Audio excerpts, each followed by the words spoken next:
وقت کی پابندی ہمارے ہاں ایک نارم بن گیا ہے، ایک معمول کی بات بن گئی ہے کہ ہم کہتے ہیں کہ بھئی ہماری بٹیا کی شادی ہے 8 بجے انشاءاللہ شادی کا پروگرام ہے، آپ بے شک 9:30 آ جائیے گا۔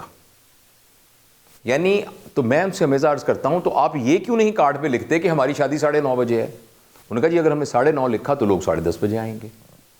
تو ہمیں یہ ایک اتنی بڑی مصیبت ہے، اور یہ ایک اتنی بڑی یعنی کفران نعمت ہے اور اتنا بڑا کرائم ہے کہ ہم اپنا اور دوسروں کے وقت کی پرواہ نہیں کرتے۔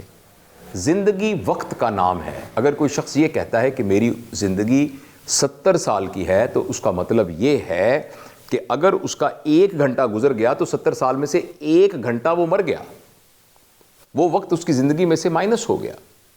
اور آپ اندازہ لگائیے کہ اگر ایک شادی کے فنکشن میں 100 لوگ پہلے آ گئے ہیں اور 300 لوگوں کو آپ نے انوائٹ کیا ہوا تھا اور آپ انتظار کرتے رہے اور 8 بجے کی بجائے آپ نے 9 بجے فنکشن شروع کیا تو 1 گھنٹے میں 60 منٹ ہوتے ہیں، 60 منٹ کو آپ 300 سے ضرب دیں تو یہ 18,000 منٹ بنے۔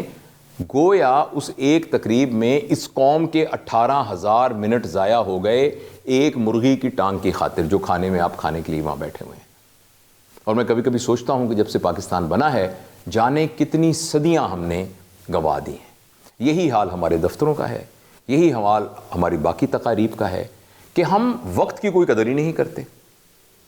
ہمارے سامنے یہ مثال ویسٹ میں ملتی ہے، اور میرے تجربے میں وہاں بڑے سے بڑا آفیشیل فنکشن بھی اگر وہاں 8 بجے لکھا ہے تو 8 بجے شروع ہو جاتا ہے، 9 بجے لکھا ہے تو 9 بجے شروع ہو جاتا ہے۔ تو ہمیں اس بات کو اپنے گھر میں، اپنی شادی بیاہ میں اور اپنی باقی تقاریب میں اس پر عمل کرنا ہوگا، ورنہ ہم قوم کا بہت سا وقت ضائع کر دیں گے۔ اور آخری بات یہ ہے کہ ہمارے ہاں ایک کلچر ہے جسے ہم کہتے ہیں VIP کلچر۔ کھانوں میں بھی جب شادی کے کھانوں میں میز لگائے جاتے ہیں تو 2 طرح کے میز ہوتے ہیں، ایک وہ جن میں وہیں کھانا سرو ہوگا، ایک خود لائن میں لگ کے کھانا لیں گے۔ ہمارے ہاں سرائکی میں اس کے لیے باقاعدہ ایک ٹرمز یوز کی جاتی ہے، خاصہ اور عامہ۔ یہ خاصہ ہے، یہ عامہ ہے، یعنی آپ وہیں سے پولرائز کر دیتے ہیں اور لوگوں کو 2 میں تقسیم کر دیتے ہیں۔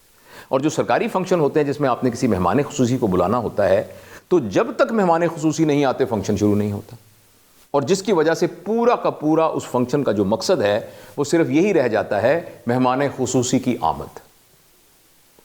تو اس لیے یہ جو ہمارا کلچر ہے نا، VIP کلچر، دنیا میں ہر شخص جو دنیا میں آیا ہے وہ VIP ہے، very important personality.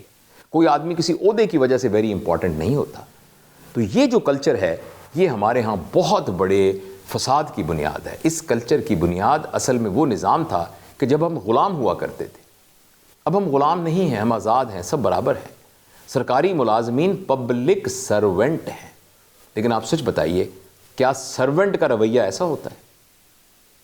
Public service commission کہا جاتا ہے سرکاری یعنی عوام کی خدمت کا ادارہ، لیکن ان کا رویہ ایسا نہیں ہوتا۔